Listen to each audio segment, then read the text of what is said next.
Hey there, thanks for tuning in. I want to start off by saying thank you to all the amazing feedback I've been getting lately. I feel like I've been showered with positive comments, and I appreciate them so much. Not that there's anything wrong with the negative ones. Constructive criticism is also very important. But as I'm still learning how to do this, getting comments like this gets me so motivated to continue. Thank you so much, and trust me, I read through all the comments. In this video, we're heading back to Barcelona. We're going to be on Group 3 cars, and it's one of my favorite tracks to be on the Ferrari 458 Italia. This race was on Daily Race B a couple weeks ago, and I got served so many amazing competitive lobbies, so I feel like I have to share another video. I'm also excited to share this video because it's a little different than usual. It shows that in racing, strategy and adjustments are just as important as being fast. So coming up, you're going to see me struggle to get an overtake, which forces me to make adjustments and think outside the box. I'll try to break it down as best as I can, and I look forward to hear what you think about it. And I know some of you are craving that I drive something different than the same Ferrari every time. So just be sure I'm gonna address that. I have some really cool content lined up in the coming videos. So without further ado, let's get rolling. So I started 4th on the grid, and the cars ahead of me all had top 100 qualification times, so getting a podium was not going to be easy.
This was turning out to be a great start for us. I felt like I had the pace to keep up with the top 3, and we were already pulling away from the cars behind.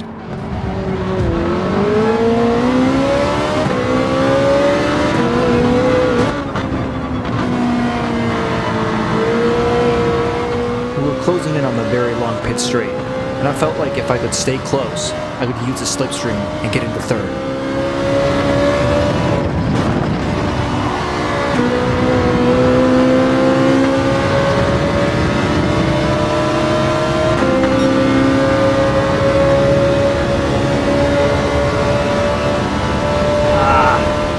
Even though I got a great exit and had more pace than them, as soon as I moved out of the slipstream, I started falling behind. Getting an overtake on the straight was going to be hard, so I'd have to look for other opportunities on the track.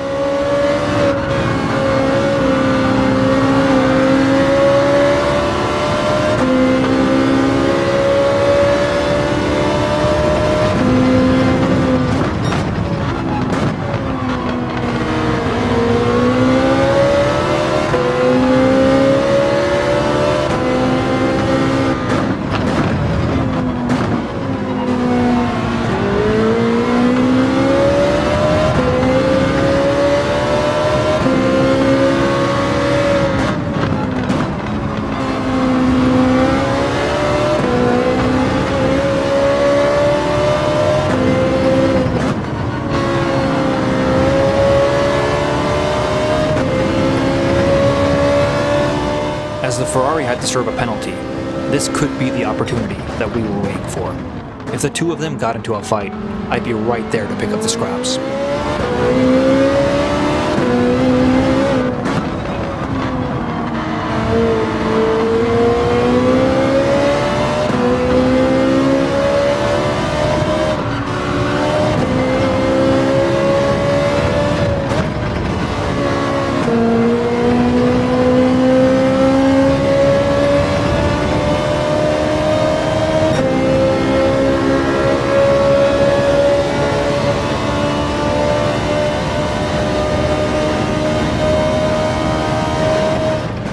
Lambo thought about it, but ultimately wasn't close enough to make the move.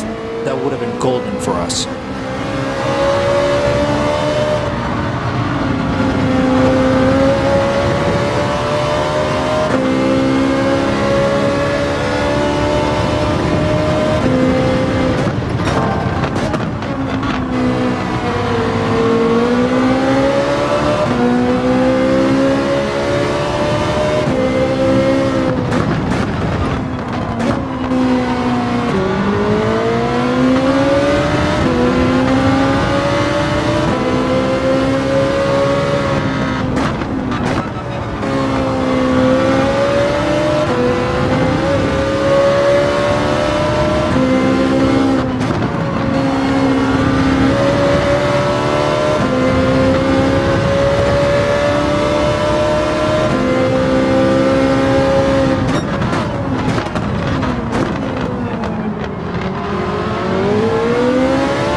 Take 3.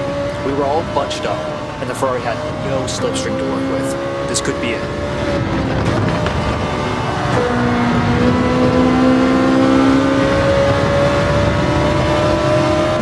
I stand no chance without the slipstream, so let's make them fight it out.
So this is at the end of lap 1. I get a really good exit onto the straight, and you can see I'm way closer to the Lambo than the Lambo is to the Ferrari ahead. So I break the slipstream, go for the move, and you can see I just start pulling back. This is because they're still in the slipstream, and probably also because the Ferrari has less top speed. So I just fall behind. So here we are at the end of lap 3.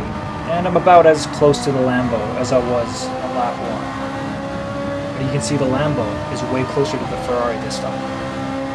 So, instead of going for the move again, I stay in the slipstream, give them a bit of a bump. This gets them faster, and I kind of force them into making a move. It goes a little deep. I make a little contact here. Because of this contact, stop it here. So because of this contact, I decide not to go on the inside line behind the Ferrari and kind of force my way on the inside. As I had already seen some contact, I rather went for kind of a slingshot move. I go to the outside and then I slingshot in. This way I get more momentum and I'm going to get a really good exit out of the corner. You can see I get a way better exit.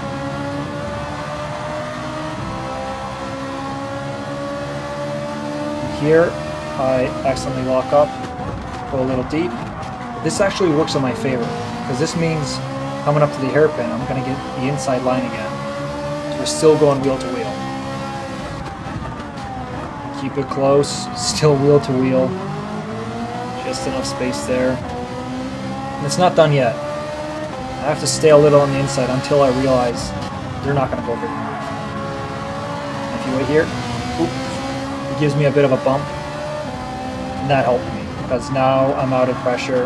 That slowed him down, made me go faster. That's all she wrote. I saw the Ferrari pick up another penalty, which would lessen the pressure, but the Lamborghini was right on my tail. Since I wasn't receiving any slipstream from the front runner, I'd have to nail this last sector.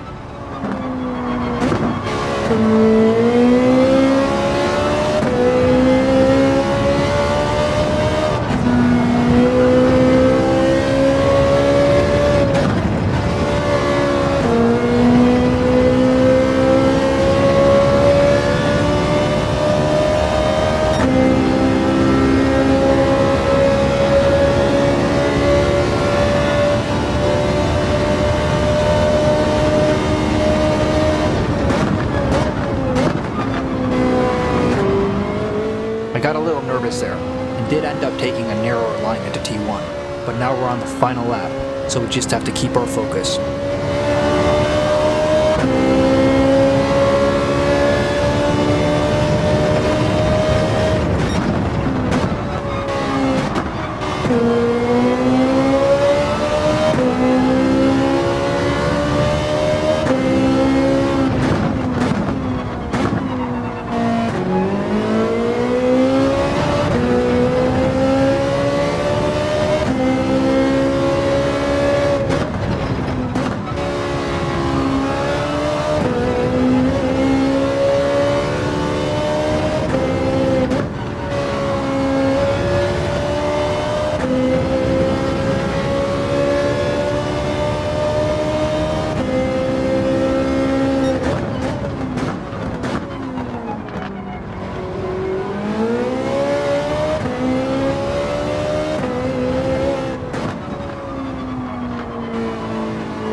For podium, we got second place. I hope you enjoyed the video, and it gave you a bit of an insight into how I think while I'm racing. Slipstream becomes so important on high downforce cars, so playing around with it and using things like bump drafting can be so effective.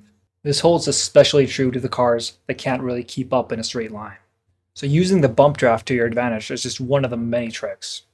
I hope you enjoyed it. Please leave a comment and let me know what you think. Are you sick of Barcelona yet? As I do have some other videos that I would like to share, but I don't want to flood you with the same race. And again, I appreciate you guys so much. If you're not subscribed yet, please consider helping me reach this incredible milestone. I look forward to hearing from you in the comments. Until next time, thank you.